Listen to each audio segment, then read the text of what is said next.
Hello there everybody and welcome! In this video I'm going to guide you through the Void Dungeon and through the Void Wizard fight. This video will feature a couple of things that I personally recommend before doing the boss and a couple of things that might help you out. So first of all, before going in there, I'd personally never go without my trusty Aware magic branch, or I think it's just a magic branch. It summons snowmen, but at the very least get yourself some spiders or a brain on a stick. Summons are tremendously helpful, and especially at this point of the game, I personally think it is much easier to get the job done with summons rather than without them. So when you are heading out to the dungeon, you will have not the gear that I have right now. The Void set that I got can be crafted out of wool and Void shards that you can get yourself in this dungeon. I highly recommend to do so, and also get yourself a lightning hammer, as these are pretty cool short-range weapons. And I'm personally a big fan of blood volley, but whatever ranged attack you might prefer, I strongly suggest you to get yourself some. So in the dungeon itself, you will be roaming about in the search for a downstairs. That is basically what it's all about.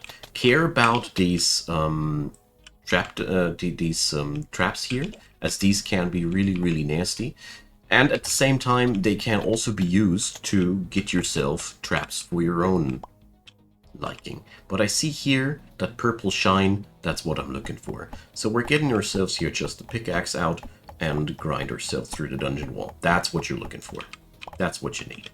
So downstairs, the wizard fight begins. Before you get there, boost yourself up to your own liking. I highly recommend health regen potions, at the very least. Get yourself some health potions, and gear that features plus max resilience is invaluable. Also, it helps a ton if you pilfer through the dungeon until you find a Mesmer tablet, which are just really awesome, as 4 summons are better than 3 summons. Okay, so the wizard himself will be standing there doing nothing until you attack him. So I'm reading here the Blood Volley book, but you could really seriously take whatever you want. So the next thing I do is I take my summoning staff and I right click the Void Wizard once to make sure that my summons are doing their job.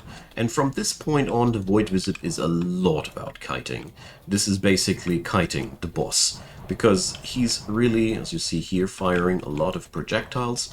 And if you don't want to go for summons, your pattern would be wait until he has fired out his projectiles, and then you can go into the counter-offensive. And whenever you see that he's readying this thing, you start running.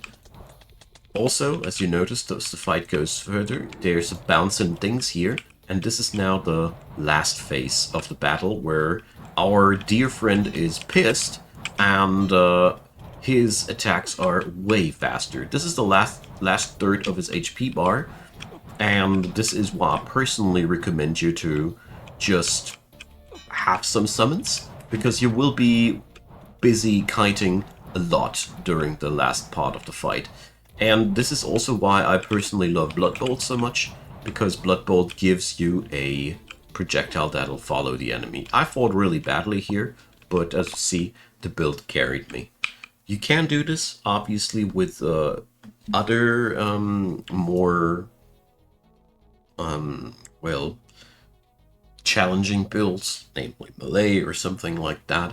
But all in all, well, I'm enjoying it. I hope so do you. And the dungeon itself, to round up things, features also quite a nice amount of treasures. So make sure that you, like I mentioned already, get that Mesmer tablet, but also the mobility cloak is amazing.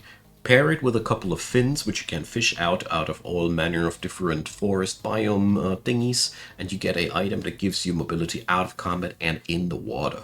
I already mentioned the lightning hammer. I don't like the Void boomerang too much. I don't like the Void spear too much, but the wizard himself also has a couple of Void staves that you can use if you are a magic user. These weapons might be to your own liking as well. I'll leave it up to you. And pretty much that's all you need to know to kick that wizard's butt, as you saw. Not much more to it. The last words here remain: make sure you have that void set at least, because armor is really pretty much all it takes to withstand that fight. The more armor you have, the easier it gets. And yeah, if you are not against it, use the summons, because they make everything so much easier in a very, very comfy way. Yep, that's it. Thanks for watching. I hope this helped you out. Leave me a comment. If you have any other strategies or add-ons or questions, feel free to go crazy. Thanks for being around, and hope you come back soon. Bye-bye.